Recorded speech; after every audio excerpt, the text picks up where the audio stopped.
Welcome to chemical science. आज हम discuss करेंगे examples of simple harmonic motion. उसमें हम आज डिस्कस करेंगे स्प्रिंग मास सिस्टम को।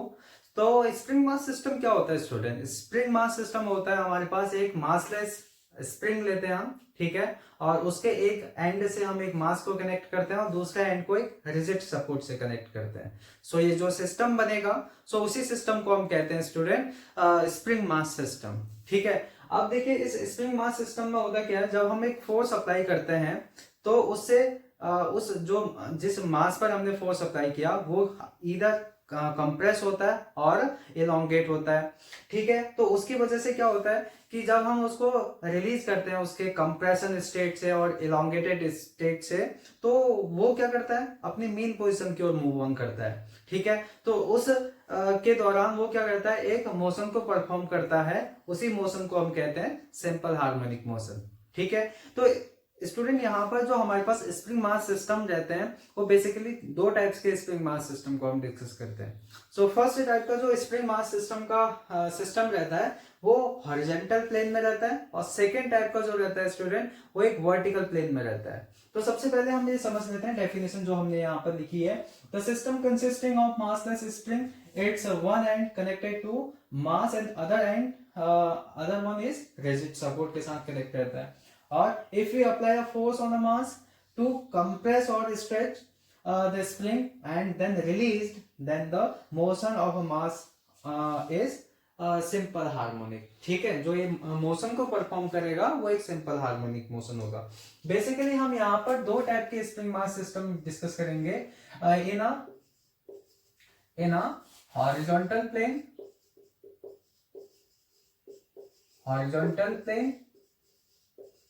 and in a vertical plane, clear. तो स्टूडेंट यहाँ पर देखिए वन बाय वन हम अलग अलग वीडियो लेक्चर्स में इनको डिस्कस करेंगे। पहले हमने हॉरिजॉन्टल प्लेन में स्प्रिंग मास सिस्टम को लेंगे, फिर वर्टिकल प्लेन में लिखेंगे, ठीक है। तो चलिए इसको स्टार्ट करते हैं।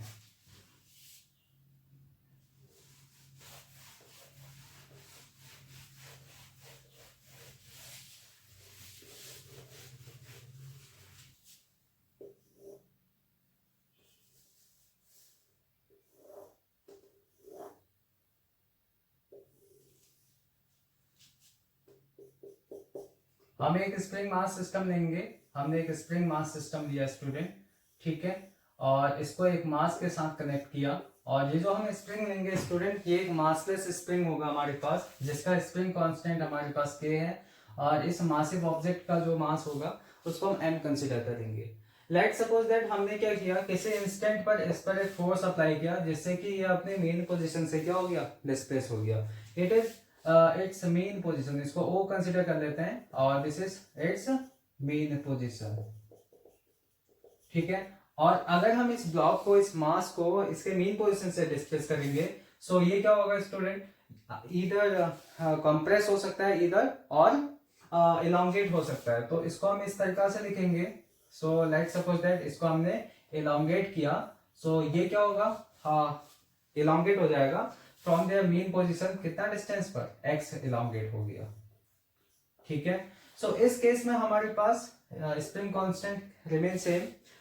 हम मान लेते हैं यहाँ पर कुछ कंसिडरेशन हम करते हैं कि if x is the, let x be the displacement of mass at any instant of time, ठीक है। हम ये कंसिडर किए। हमारे पास क्या होगा, then restoring force acting on a body. Restoring force कितना लगेगा, तो यहाँ पर एक तरीके से समझिए। अगर हमने इसको इस तरीके से एक फोर्स F से इसको इलोंगेट किया, इस केस में क्या होगा, यहाँ पर एक फोर्स लगेगा जो कि टुवर्ड्स द मेन पोजीशन लगेगा, है ना। और उसी टुवर्ड्स द मेन पोजीशन जो फोर्स लगेगा उसे हम बोलेंगे दिस इज रीस्टोरिंग फोर्स। और रीस्टोरिंग फोर्स की वैल्यू होगी हमारे पास student minus k of x, ठीक है। Then restoring force acting on a body is equal to minus of k x, ठीक है। अभी रीस्टोरिंग फोर्स किसकी हेल्प से लगेगा, जब हमने इस फोर्स को अप्लाई किया, है ना। तो हमारे पास जो ये रीस्टोरिंग फोर्स होगा वो किसके इक्वल हो जाएगा, अप्लाइड फोर्स के इक्वल हो जाएगा। सो देन हम कहेंगे जो अप्लाइड फोर्स होगा, ठीक है, इस केस में अप्लाइड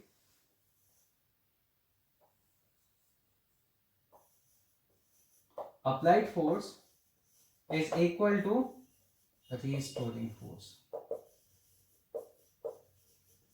ठीक है। सो अप्लाइड फोर्स है हमारे पास F equal to mass into acceleration, okay. और हमारे पास है restoring force minus k of x. So यहां से हम इसको क्या लिख सकते हैं स्टूडेंट, यहां से लिख सकते हैं this is acceleration is written as minus k divide by m into x. So यहां से हमारे पास क्या आ गया, यहां से हमें एक चीज तो पता चल गया कि acceleration is directly proportional to negative of displacement.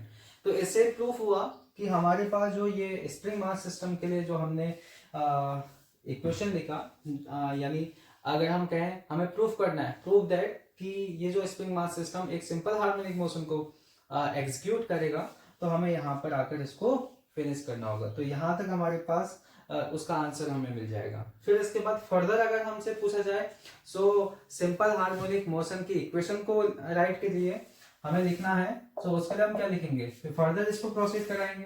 तो यहाँ से हमारे पास ये इक्वेशन नंबर 1 हो जाएगी हमारे पास। सो एक्सेलरेशन को कैसे डिफाइन करते हैं, acceleration is defined as double derivative of position vector, okay, clear है। और फिर इसके बाद देखिए इस k बाई जो m है ना, इसको हम बोलते हैं दिस इज ओमेगा स्क्वायर, ठीक है। हमने क्या लिखा, जो हमारे पास ओमेगा स्क्वायर है ना, इसको मैंने k बाई m से डिनोट किया। सो यहां से हमारे पास क्या आ जाएगा relation, this is D square x by D T square, okay. और फिर यहां से क्या लिखेंगे, यहां से इसको हम इस साइड ले लेंगे, this is omega square x equal to 0। ये हो जाएगी हमारे पास second order equation of differential, second order differential equation. और इसी को कहेंगे this is the equation, this is the equation of SHM। यही हमारे पास क्या होगी, equation of simple harmonic motion. So हमारे पास क्या आ जाएगा, देखिए स्टूडेंट, यहां से हम क्या लिखने वाले हैं, इसका सॉल्यूशन। तो सॉल्यूशन क्या होगा, solution of simple harmonic motion क्या होगा, this is x equal to a of sine omega t plus five. So सभी ईच टर्म्स के बारे में आपको पता है कि हम x को कहते हैं डिस्प्लेसमेंट, इंस्टेंटेनियस डिस्प्लेसमेंट, और हमारे पास a होता है मैक्सिमम डिस्प्लेसमेंट और जिसको हम एम्पलीट्यूड कहते हैं, और ओमेगा होता है हमारे पास एंगुलर फ्रीक्वेंसी, और फाई होता है हमारे पास फेज कांस्टेंट, ठीक है। सो हमारे पास यहाँ से क्या आ जाएगा, यहाँ से हमारे पास पता चल गया कि this is the equation of simple harmonic motion. अब इसके बाद दो चीजें और हमें फेमस चीजें निकालनी है, that is first one is time period. अगर हमसे पूछा जाए, ठीक है, time period. So time period का एक्सप्रेशन होगा स्टूडेंट हमारे पास t equal to 2 pi by omega रहता है। सो ओमेगा के प्लेस पे हम क्या रखेंगे, this is square root of k by M. तो यहां से हमारे पास ओमेगा की वैल्यू आ जाएगी square root of k divide by m. So यहां से रख लेते हैं, फिर हमारे पास आ जाएगा क्या, 2 pi divide by square root of k by m. So यहां से हम रख लेते हैं टाइम पीरियड का expression, this is 2 pi m divide by k, this is the expression of time period, okay. अब इसके बाद देखिए अगर हमसे फ्रीक्वेंसी का एक्सप्रेशन पूछा जाए तो हम इसका रेसिप्रोकल कर देंगे, ठीक है। तो फ्रीक्वेंसी का एक्सप्रेशन आ जाएगा स्टूडेंट हमारे पास,